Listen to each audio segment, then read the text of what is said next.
Shalom Bapak Ibu Saudara-saudaraku yang terkasih dalam Tuhan Yesus Kristus. Selamat pagi, salam sejahtera untuk kita semua dimanapun saudara-saudara berada.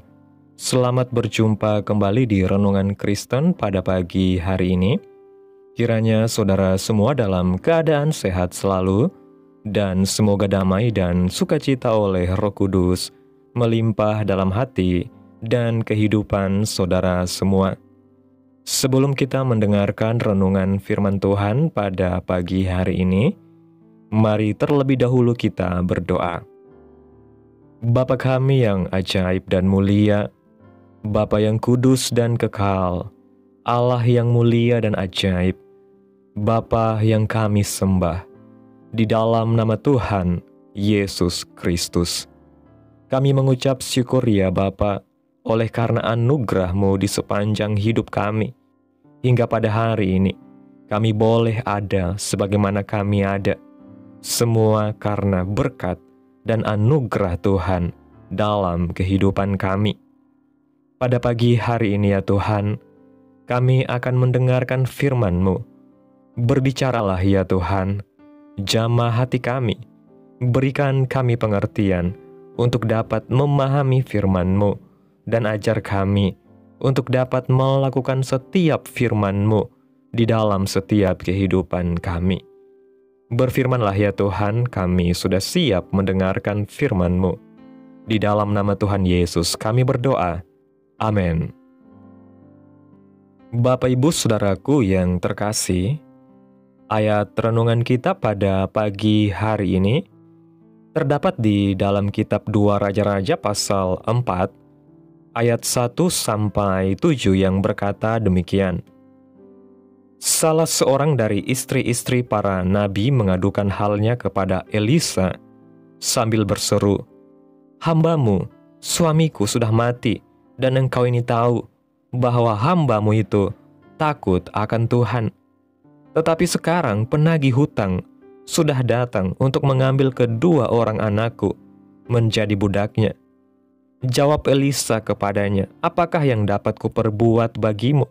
Beritahukanlah kepadaku apa-apa yang kau punya di rumah." Berkatalah perempuan itu, "Hamba-Mu ini tidak punya sesuatu apapun di rumah, kecuali sebuah buli-buli berisi minyak." Lalu berkatalah Elisa, "Pergilah, mintalah bejana-bejana dari luar, daripada segala tetanggamu, bejana-bejana kosong, tetapi jangan terlalu sedikit. Kemudian masuklah, tutuplah pintu sesudah engkau dan anak-anakmu masuk. Lalu tuanglah minyak itu ke dalam segala bejana, mana yang penuh angkatlah." Pergilah perempuan itu daripadanya. Ditutupnyalah pintu sesudah ia dan anak-anaknya masuk, dan anak-anaknya mendekatkan bejana-bejana kepadanya, sedang ia terus menuang. Ketika bejana-bejana itu sudah penuh, berkatalah perempuan itu kepada anaknya, "Dekatkanlah kepadaku sebuah bejana lagi." Tetapi jawabnya kepada ibunya, "Tidak ada lagi bejana." Lalu berhentilah minyak itu mengalir. Kemudian pergilah perempuan itu memberitahukannya kepada abdi Allah. Dan orang ini berkata, "Pergilah, jualah minyak itu, bayarlah hutangmu, dan hiduplah dari lebihnya, engkau serta anak-anakmu." Bapak Ibu Saudaraku yang diberkati Tuhan, renungan kita pada pagi hari ini terambil dari 2 Raja-Raja pasal 4 ayat 1-7, sebuah peristiwa mujizat tentang minyak seorang janda dengan perantaraan Nabi Elisa. Sebuah kisah yang memberikan pelajaran kepada kita bahwa melalui kesulitan pun Allah sanggup membawa kepada pemulihan. Kisah tentang minyak seorang janda merupakan salah satu dari mujizat melalui perantara Nabi Elisa. Pada zaman ketika Elisa hidup, raja-raja Israel secara terang-terangan menyembah Baal, yaitu dewa orang Kanaan.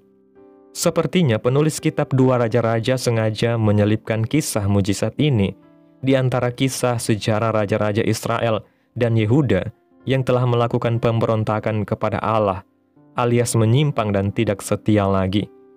Kisah ini terjadi bukan dalam lingkungan kerajaan, melainkan justru terjadi di kalangan rakyat biasa.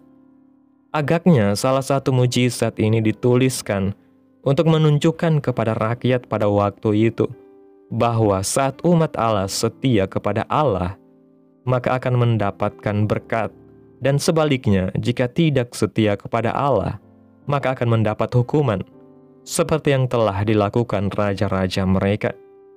Melalui kisah mujizat tentang seorang janda ini, setidaknya kita dapat belajar beberapa pelajaran kehidupan dalam pengiringan kita kepada Allah. Yang pertama, tetaplah setia kepada Tuhan walau dalam keadaan sulit.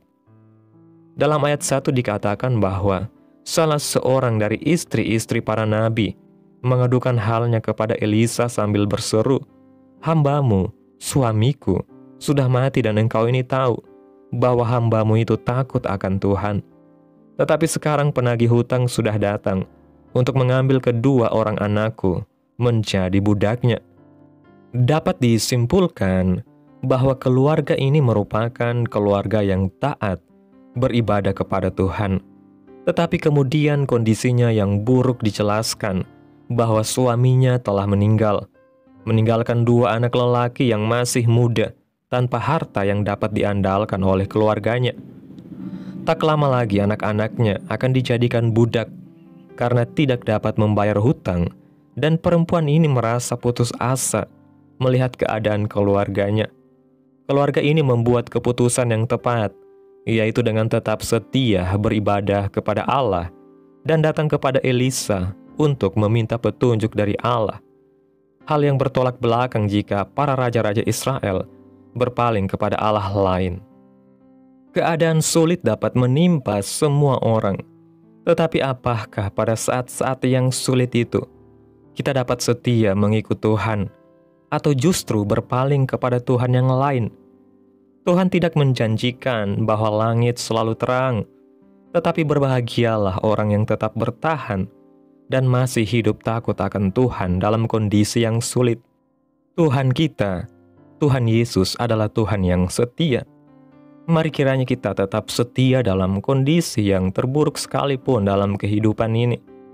Bukan pada besarnya masalah, tetapi apa respon kita. Yang kedua, bersiaplah saat ujian ketaatan itu datang. Dalam ayatnya yang kedua dijelaskan bahwa Elisa menjawab kepada ibu janda ini, "Apakah yang dapat kuperbuat bagimu? Beritahukanlah kepadaku apa-apa yang kau punya di rumah." Berkatalah perempuan itu, "Hambamu ini tidak punya sesuatu apapun di rumah kecuali sebuah buli-buli berisi minyak." Lalu berkatalah Elisa, "Pergilah, mintalah bejana-bejana dari luar, daripada segala tetanggamu, bejana-bejana kosong, tetapi jangan terlalu sedikit. Kemudian masuklah, tutuplah pintu, sesudah engkau dan anak-anakmu masuk, lalu tuanglah minyak itu ke dalam segala bejana. Mana yang penuh, angkatlah." Pada ayat 2 diberitahukan bahwa janda ini sudah tidak memiliki apapun, kecuali hanya memiliki buli-buli berisi minyak. Tidak ada lagi yang berharga. Buli-buli adalah sejenis guci atau botol kecil, sesuatu yang tidak berharga dalam pandangan orang lain. Tetapi bagi janda itu, buli-buli ini merupakan sesuatu yang berharga. Maukah ia menyerahkan agar Tuhan dapat memakainya untuk melakukan mujizat? Tuhan sedang menguji ketaatan janda ini untuk melepaskan sesuatu yang berharga menurutnya. Tuhan mungkin akan meminta kita menyerahkan apa yang paling berharga dalam hidup kita untuk mewujudkan kehendak Tuhan yang lebih besar dari yang kita duga. Terkadang kita terlalu menggenggam apa yang menurut kita berharga, tetapi Tuhan ingin kita menyerahkan yang berharga ini kepadanya, karena itu merupakan bentuk ketaatan yang sejati. Yang ketiga, pemulihan itu terjadi. Dalam ayat 5 dikatakan, "Pergilah perempuan itu daripadanya. Ditutupnyalah pintu sesudah ia dan anak-anaknya masuk, dan anak-anaknya mendekatkan bejana-bejana kepadanya, sedang ia terus menuang. Ketika bejana-bejana itu sudah penuh, berkatalah perempuan itu kepada anaknya, 'Dekatkanlah kepadaku sebuah bejana lagi.' Tetapi jawabnya kepada ibunya, 'Tidak ada lagi bejana.' lalu berhentilah minyak itu mengalir. Kemudian pergilah perempuan itu memberitahukannya kepada abdi Allah, dan orang ini berkata, "Pergilah, jualah minyak itu, bayarlah hutangmu, dan hiduplah dari lebihnya, engkau serta anak-anakmu."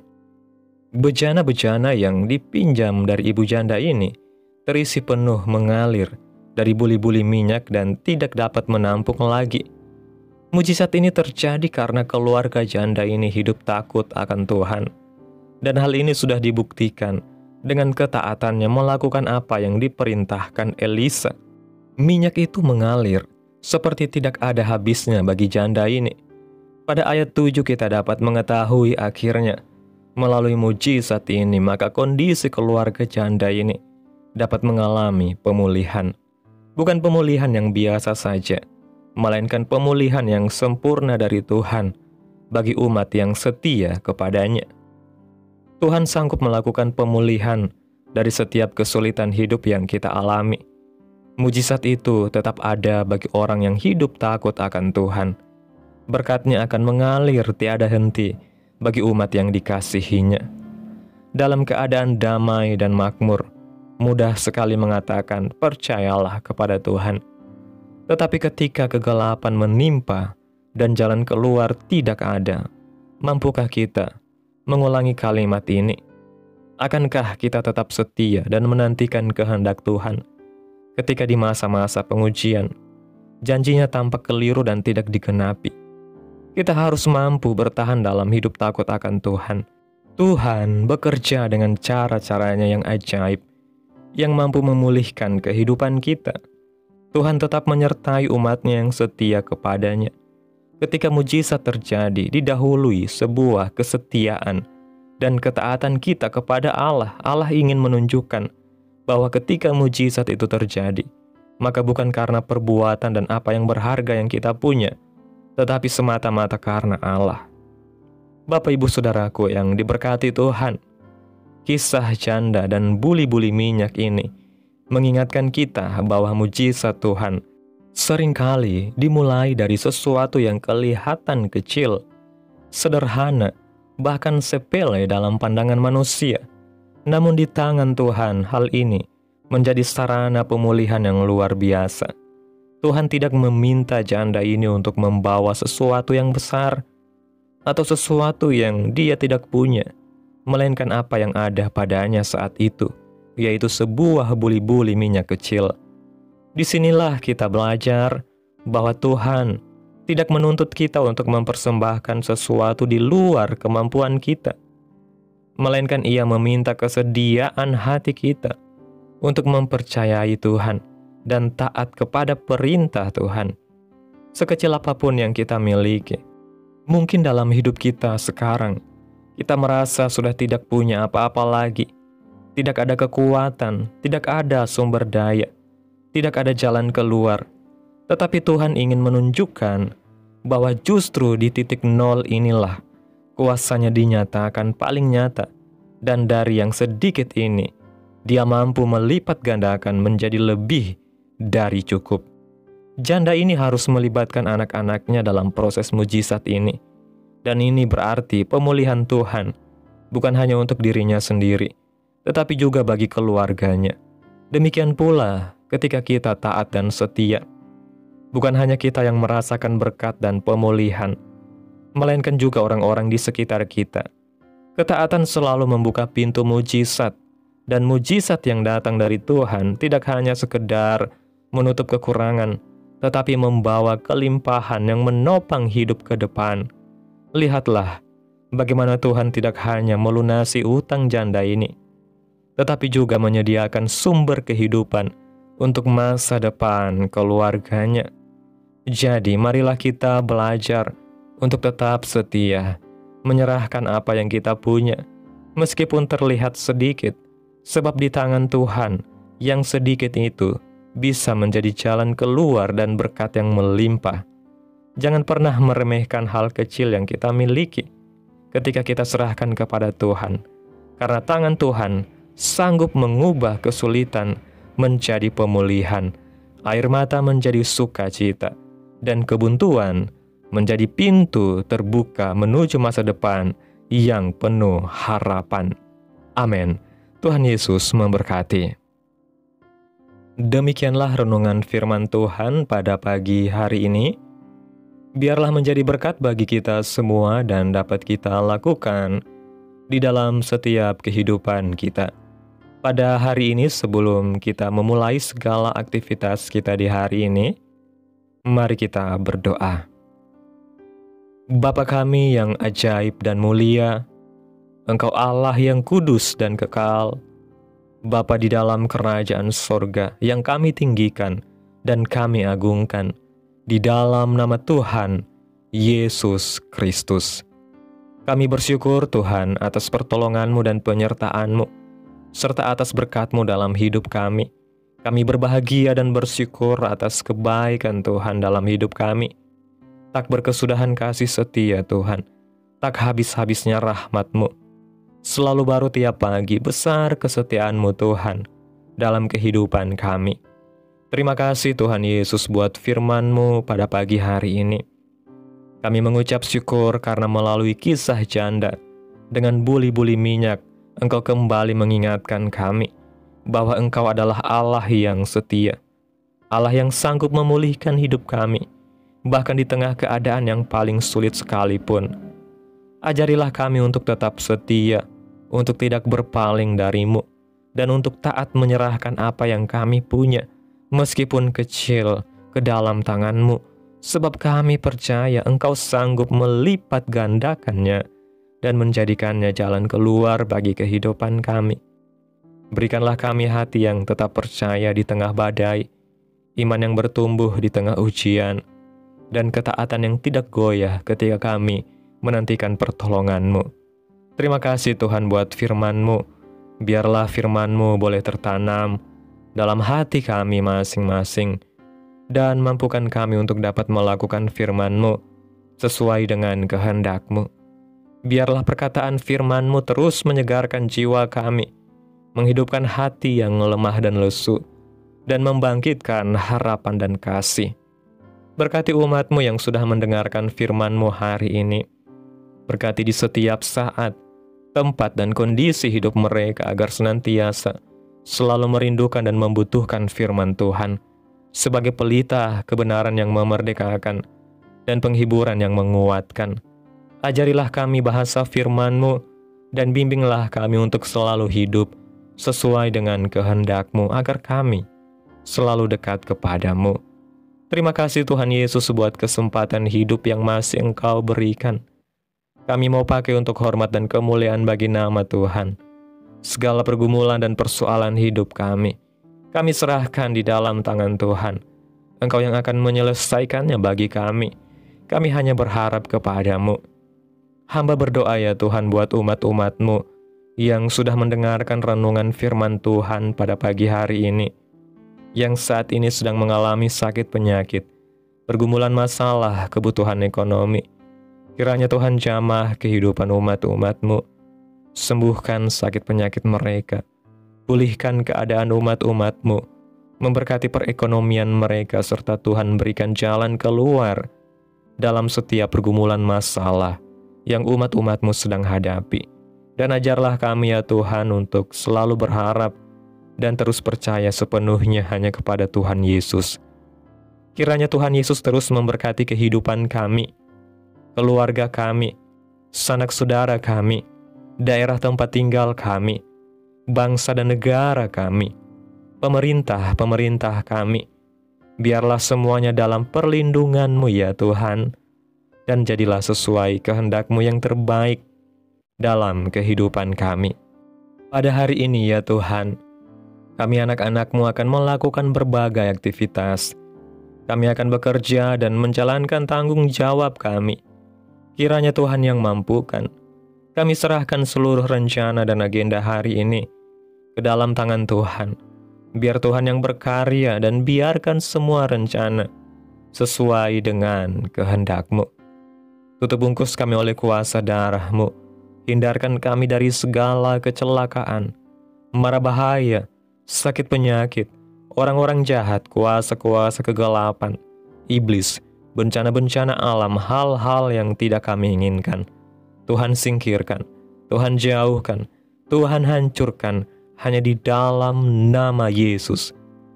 Ampuni dosa dan kesalahan kami ya Tuhan. Jadikan kami pribadi yang lebih baik setiap harinya.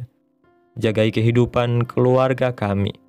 Berikan kami kesehatan dan tuntun kami untuk terus berada di jalan-Mu yang benar. Terima kasih Tuhan Yesus yang baik. Inilah yang menjadi doa kami. Mari bersama kita berdoa Bapa kami. Bapa kami yang di sorga, dikuduskanlah nama-Mu. Datanglah kerajaan-Mu. Jadilah kehendak-Mu di bumi seperti di sorga. Berikanlah kami pada hari ini makanan kami yang secukupnya. Dan ampunilah kami akan kesalahan kami. Seperti kami juga mengampuni orang yang bersalah kepada kami.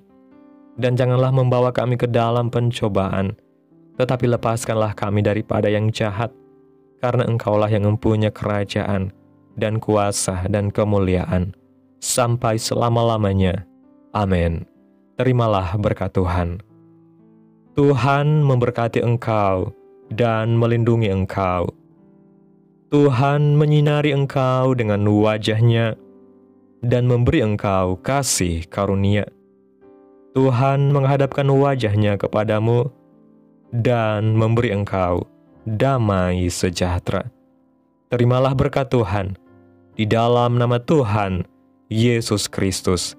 Amin. Selamat pagi, selamat beraktivitas. Tuhan Yesus memberkati.